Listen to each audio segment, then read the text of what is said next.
មើលទៅខ្ញុំស្មានតែលោកស្លាប់អត់បងជួបហើយទេតាតាមពិតគឺលោកនៅរស់រានមានជីវិតសោះអ្នកដែលនិយាយនោះគឺជាស៊ីយាននឹងឯងអ្នកទាំងអស់គ្នាដែលគេបាននិយាយឲ្យមេសាវិញ្ញាណឬក៏ប្រធានសាលវិញ្ញាណនឹងឯងគឺជាហ៊ុនមីសេងហ្នឹងនៅក្នុងគណៈពេលនោះដែរស្រាប់តែហ៊ុនមីសេងគេក៏បាននិយាយផងដែរថាល្អណាស់ទីបំផុតឯងព្រមអឺតក្បាលមកឲ្យថាពិតមែនដែរទេណាហើយយើងក៏ដឹងដែរថាអណ្ដាតភ្លើងផ្កាឈុតបើសុបិសាច់នោះគឺនៅនឹងដៃឯងអាយៀនត្រកូលសៀវគឺជាត្រកូលដែលអន់យើងគិតថាក៏ទោះបីជាយ៉ាងណាក៏ដោយឯងក៏នៅតែអន់ដដែលហ្នឹងហើយយើងគឺធ្លាប់សម្លាប់សៀវសុនហើយឯងកុំមកតាំងខ្លួនឯងថាឯងគឺជាសៀវសុនទី2នោះយើងអាចសម្លាប់សៀវសុនទី1បានអញ្ចឹងយើងក៏អាចសម្លាប់សៀវសុនទី2បានដែរវើយក៏ប៉ុន្តែណាយើងចង់និយាយប្រាប់ឯងថាគ្រួសារសៀវរបស់ឯងក៏វាដូចជាមិនអន់ប្រមាណដែរដែលអាចបង្កើតមនុស្សអន់ដូចឯងឲ្យមកជួបយើងសារជាថ្មីម្ដងទៀតនោះយ៉ាបែបនេះនិយាយដូចអត់និយាយវ៉េបន្ទាប់មកស្រាប់តែវាបាននិយាយទៅកាន់សៀវផងដែរថាឥឡូវនេះក្នុងនាមគឺជាកូនប្រុសតើឯងហ៊ានទទួលយកនឹងការប្រយុទ្ធជាមួយនឹងពួកយើងដែរឬក៏អត់ក៏ប៉ុន្តែបើសិនជាឯងគឺជាសត្វអណ្ដើកនៅក្នុងស្នូកនោះទេណាហើយចាប់ផ្ដើមធ្វើសង្គ្រាមតែម្ដងទៅហើយយើងនឹងបង្ហូរឈាមតើចាំមើលរវាងសមាជិកនៃសម្ព័ន្ធឋានសួគ៌ដ៏កំពិចកំពុកដូចជាអេចាយរបស់ពួកឯងនោះតើនរណាគឺស្លាប់ច្រើនជាងស៊ីយិនបានគិតថាបើសិនជាធ្វើសង្គ្រាមពិតមែននោះនឹងមានមនុស្សស្លាប់ច្រើនអ្នកទាំងអស់គ្នាអញ្ចឹងស៊ីយិនគេដូចថាបដូរនៅយុទ្ធសាស្ត្រថ្មីដោយការយកការសងសឹកហ្នឹងគឺជាលក្ខណៈប្រកួតវិញបាទអាហ្នឹងលក្ខណៈថាប្រកួតហ្នឹងគឺបើសិនជាគឺស្លាប់ក្នុងប្រកួតក៏ស្លាប់អញ្ចឹងណាហ្នឹងក៏អាចធ្វើការសងសឹកបានដែរជៀសវាងក្នុងការសម្លាប់ជនស្លូតត្រង់ដែលមិនបានដឹងអីណាបាទនិយាយទៅគឺស៊ីយិនគិតចំណុចហ្នឹងអាចមានគ្រប់ត្រូលនិយាយទៅ 100% ហ្មងអ្នកទាំងអស់គ្នាស៊ីយិនក៏បាននិយាយថាល្អយើងនឹងទទួលយកសំណុំពររបស់ឯងហើយក៏ដល់ពេលវេលាហើយដែលយើងស៊ីយិនមកពីគ្រួសារតកូសៀវនឹងដោះស្រាយជាមួយនឹងពួកសាវិញ្ញាណនៃគ្រួសារតកូហ៊ុនរបស់ឯងនោះនៅក្នុងគណៈពេលនោះដែរស្រាប់តែមានសម្លេងមួយបានសើចអើយមើលទៅឯងគឺពិតជាក្អេងក្អាងពេកហើយអាឡិនហ្នឹងហើយយើងឃើញថាអ្នកដែលសើចនោះគឺជាហ៊ុនម៉ូក៏ធ្លាប់បានប៉ះទង្គិចគ្នាជាមួយនឹងស៊ីយិននៅឯអាណាចក្រភ្លើងដែរអ្នកទាំងអស់គ្នាបាទឥឡូវគឺបានមកទៀតហើយពេលនោះដែរស៊ីយិនក៏បាននិយាយថាក្អេងក្អាងឬក៏មិនក្អេងក្អាងចាំតែមើលលទ្ធផលសិនទៅហ៊ុនមីស៊ីនឥឡូវឯងចង់ធ្វើការប្រកួតដល់របៀបណានៅក្នុងគណៈពេលនោះដែរហ៊ុនមីស៊ីនគេក៏បានសើចឯនេះពិតជាតន់ចិត្តណាល្អយើងនឹងធ្វើការប្រកួត3គូកំណត់ទៅលើជោគវាសនារបស់វិមានឋានសួគ៌របស់ឯងបើសិនជាពួកឯងចាញ់យើងមិនចាំបាច់និយាយទេសម្ព័ន្ធវិញ្ញាណឋានសួគ៌របស់ឯងនឹងត្រូវយើងកំទេចជាពំខាន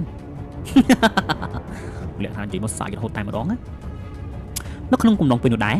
ស៊ីយិនក៏បាននិយាយថាល្អនៅក្នុងគណៈពេលនោះដែរស្រាប់តែហ៊ុនមីស៊ីនបាននិយាយថាហេស៊ីយិន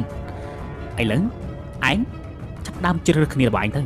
ថាតើជ្រើសរើសណាឲ្យមកធ្វើការប្រកួតជាមួយនឹងក្រុមរបស់ពួកយើងហ្នឹងហើយនៅពេលនោះដែរយើងឃើញថាអ្នកដែលឈានជើងបាទមុនគេដូចថាឈានជើងទៅមុខមុនគេដើម្បីជ្រើសនៅគូប្រកួតគឺខាងពួកសាវិញ្ញាណនឹងឯងគាត់នឹងមានឈ្មោះថាហ៊ុនម៉ូនឹងឯងអ្នកទាំងអស់គ្នានៅក្នុងអំឡុងពេលដែលឃើញហ៊ុនម៉ូតាកញ្ចាស់ហ៊ុនម៉ូនឹងគឺបានឈានជើងទៅមុខនៅក្នុងគណៈពេលនោះដែរបាទបុព្វបុរសគ្រួសារតកូសៀវបាទសៀវឈិនក៏បានបោះជំហានទៅផងដែរឃើញថាគាត់គ្មានចៅសូម្បីតែបន្តិចទេហើយសៀវឈិននេះអ្នកនរគ្នាគឺជាវីរៈបុរសដ៏ល្បីកាលពីសម័យបុរាណមិនធម្មតាទេគេតែងតែហៅគាត់នឹងគឺជាវីរៈបុរសពូថៅលោហិតសៀវឈិនបាទមិនធម្មតាទេអ្នកនរគ្នានៅអំឡុងពេលនោះដែរស្រាប់តែហ៊ុនម៉ូគេក៏បានសើចហើយបាននិយាយឌឺបាននិយាយទៅគឺនិយាយឌឺរហូតហ្មងគេបាននិយាយថាអូនិយាយអញ្ចឹងឯងពិតជាស័ក្តិសមគឺជាពូថៅលហិតសៀវឈិនមែនហ្នឹងហើយអំឡុងពេលនោះដែរអ្នកទាំងអស់គ្នាស្រាប់តែសម្លេងហ្នឹងគឺត្រូវបានបង្ហាញដោយតាចាស់ម្នាក់ទៀតបានបង្ហាញខ្លួនមកទៅមានតែជាអ្នកជំនាន់មុនទេដែលបានស្គាល់សៀវឈិនហ្នឹងគឺខ្លាំងប៉ុណ្ណាអញ្ចឹងណាឃើញថាតាចាស់ម្នាក់ហ្នឹងគឺគាត់បានកាន់ឈើច្រត់រាងកាយរបស់គាត់ឡើងស្គមស្គាំងបាទគាត់ហ្នឹងគឺមានឈ្មោះថាហ៊ុនឈិនម៉ូបាទយើងដាក់ឈិននៅពីមុខទៀតមិនមែនហ៊ុនម៉ូណាមួយហ៊ុនឈិនម៉ូនេះគឺចាស់ជាងហ៊ុនម៉ូទៀតនៅក្នុងគណៈពេលនោះដែរស្រាប់តែសៀវឈិនបាទគាត់បាននិយាយថាខ្ញុំអូខ្មោចចាស់ជាងម៉ូតាមពិតលោកនៅរស់ទេណោះ ខ្ញុំស្មានដល់លោកគឺបាត់បង់ជីវិតហើយទីតាហ្នឹងហើយខ្ញុំឡងពេលដែរស្រាប់តែហ៊ុនឈិនម៉ូបានថាអេអាតាកញ្ចាស់មិនចេះស្លាប់ឯងមិនទាន់ងាប់ផងឲ្យយើងងាប់មិនដេចនឹងកើតណាខ្ញុំឡងពេលដែរស្រាប់តែប្រធានសាលហ៊ុនមីសៀននោះគាត់ក៏បាននិយាយទៅកាន់ស៊ីយិនថាឥឡូវដល់វេនឯងគឺមានចំនួនតែម្នាក់ទេណាបង្ហាញខ្លួនហើយចុះអ្នកដទៃទៀតឡងពេលនឹងដែរស៊ីយិនក៏បានកលេចទៅមើលឃើញថាលោកគ្រូយ៉ាឡាក៏គាត់មិនមានសមត្ថភាពអីដូចថាមកពួកនឹងដែរពួកនឹងមានប្រធានពោសុតខ្ពស់ស៊ីយិនក៏បានបោះជំហានទៅមុខនំឡងផងដែរពេលដែលស៊ីយិនបានបោះជំហានទៅមុខនោះទម្រង់នៃលំហនៅក្បែរស៊ីយិនចាប់តាមខូចទ្រង់ទ្រីមួយភ្លាតតែម្ដងនៅពេលនោះដែរស្រាប់តែមានបរិសម្នាក់គឺបានបង្ហាញខ្លួនដោយបរិសម្នាក់ហ្នឹងគឺគាត់ពាក់ឈុតពណ៌ខៀវមើលទៅគាត់មិនសូវជាចាស់ប្រហែលទេប៉ុន្តែថាចរិតលក្ខណៈរបស់គាត់គឺជាអ្នកចាស់ទុំគាត់បាននិយាយផងនិយាយទៅកាន់ស៊ីយិនផងថាមិនអីទេទុកឲ្យតាកញ្ចាស់ហ៊ុនឈិនម៉ូឲ្យខ្ញុំគឺជាអ្នកចាត់ការទៅចោហ្នឹងហើយ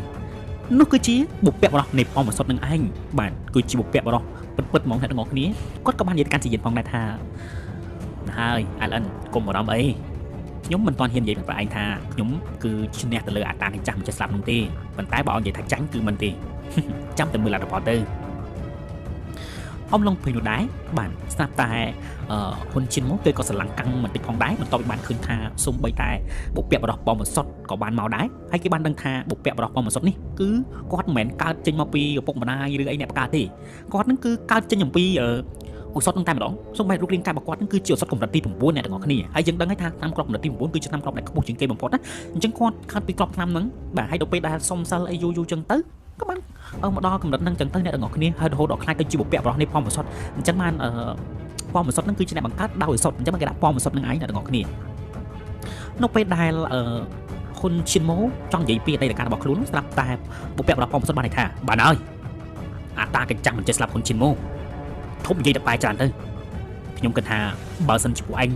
គឺជាអ្នកដែលខ្លាំងគាត់ប្រកាសពិតមែននោះ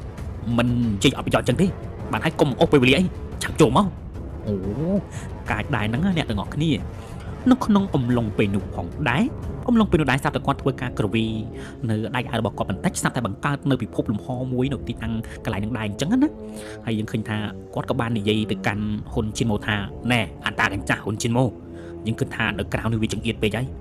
នាំគ្នាទៅវាយគ្នានៅក្នុងលំហក្នុងពិភពនៃលំហតែម្ដងទៅយ៉ាងម៉េចដែរ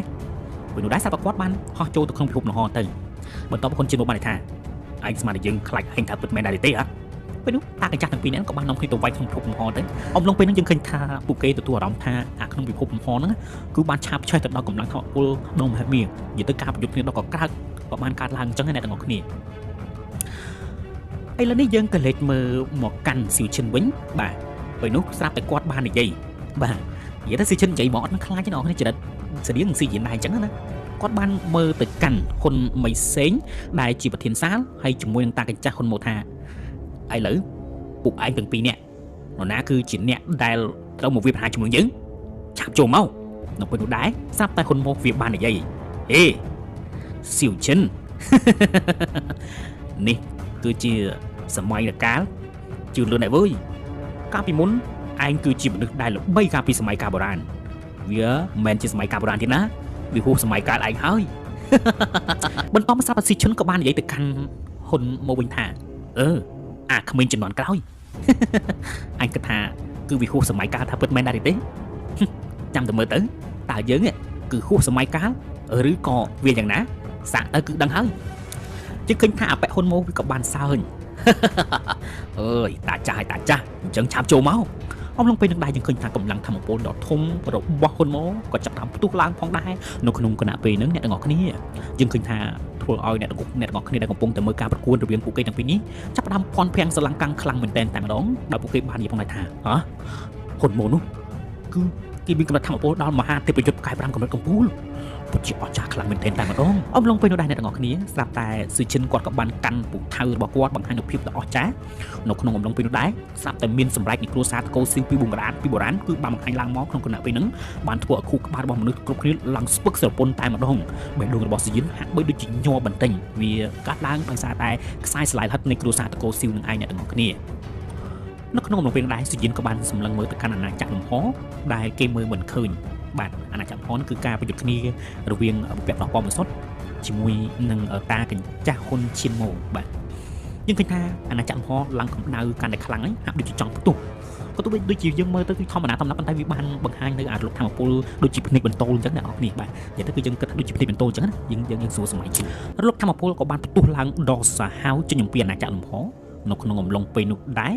យើងឃើញថារូបរាងបរិះចំណាស់ពីរនាក់ក៏បានបង្ហាញខ្លួនមកសារជាថ្មីយើងពេលនោះក៏យើងក៏លេចឃើញថា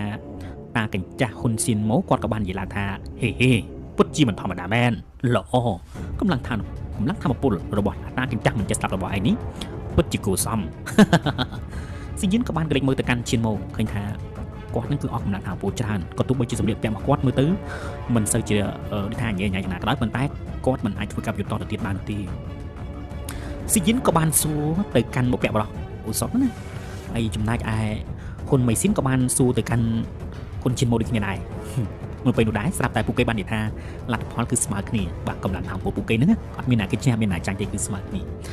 ស៊ីយិនសម្រាប់ស៊ីយិនរបស់គេដូចជាមិនចម្លែកទេគេនៅតែបង្ហាញស្នាមញញឹមដែរក៏ប៉ុន្តែសម្រាប់ហ៊ុនម៉ៃសេង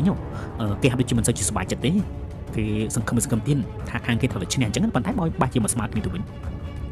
អំឡុងពេលនោះដែរយើងឃើញថាបាទហ៊ុនម៉ៃសេងគេក៏បានមើលទៅកាន់កាប់យុទ្ធគ្នារវាងបាទហ៊ុនម៉ូជាមួយនឹងបុព្វបុរសគ្រូសាស្ត្រកោស៊ីវបាទស៊ីវឈិនឯងយើងឃើញថាអំឡុងពេលនោះដែរស្រាប់តែស៊ីវឈិនក៏បានលើកពូថៅសារជាថ្មីម្ដងទៀតដែលជាពូថៅលោហិតរបស់គេហ្នឹងវាប្រាទៅកាន់ហ៊ុនម៉ូធម្មពលលោហិតគឺបានផ្ទុះឡើងនៅលើលំហនៅទីតាំងកន្លែងហ្នឹងអំឡុងពេលនោះដែរអ្នកទាំងគ្នាធម្មពលពូថៅលោហិតបានបូកដុំទៅជាលោហិតកកដុំយ៉ាងធំនៅលើលំហអាកាសបានវាប្រហារទៅកាន់តាកញ្ចាស់ហ៊ុនម៉ូតាកញ្ចាស់ហ៊ុនម៉ូក៏បានប្រើកម្លាំងថៅពលរបស់គាត់ផងដែរវាប្រហារលើកចុងក្រោយវាប្រហារទៅកាន់ស៊ីវឈិនអញ្ចឹងណាធម្មពលរបស់ពួកគេទាំងពីរនាក់បានប៉ះទាំងគ្នាបានធ្វើឲ្យភ្នំធំដែលនៅទីតាំងកន្លែងនឹងចំនួន2គឺត្រូវបានខ្ទេចខ្ទីឡើងរង្គើរលំខ្ទេចខ្ទីតែម្ដងអ្នកទាំងអស់គ្នាអត់ទាស់ហ្មងអំឡុងពេលនោះដែរយើងឃើញថាការប្រកួតរបស់ពួកគេក៏ត្រូវបានបញ្ចប់សភាពរបស់ពួកគេទាំងពីរនាក់ហាក់ដូចជាអាក្រក់ដូចគ្នាចិញ្ចៀមតាមមកដូចគ្នាផងដែរអំឡុងពេលនោះឃើញថាបុព្វបុរសស៊ីវឈិនគាត់ក៏បានរំកិលខ្លួនគាត់មករកមកក្បែរស៊ីយិនដែរអ្នកទាំងអស់គ្នាហើយអំឡុងពេលហ្នឹងគឺគាត់បានបង្ហាញនៅទឹកមុខមួយដែលលក្ខណៈថាដូចជាខ្មាស់អៀនទៅលើចៅដែរណាដែលធ្វើមិនបានសម្រេចនោះហើយស៊ីយិនក៏បានឲ្យក្របថ្នាំទៅកាន់លោកតាអញ្ចឹងទៅហើយបានប្រាប់លោកតាថាមិនអីទេលោកតាកុំគិតច្រើនអីចំណែកឯខាងរបស់ហ៊ុនម៉ូនៅវិញក៏មិនខំពីស៊ីវឈិនប្រហែលដែរប៉ុន្តែឃើញថាខាងហ៊ុនម៉ៃស៊ីនមិនបាននិយាយលើកទឹកចិត្តដូចជាស៊ីយិនទេតាកញ្ចាស់ទាំងពីរនាក់បាននិយាយពងថាពួកគាត់គឺស្មើគ្នានឹងឯស៊ីយិនបន្ទាប់ពីបានឲ្យថ្នាំទៅកាន់ស៊ីវឈិនហើយស៊ីវឈិនបាននិយាយថាឥឡូវថា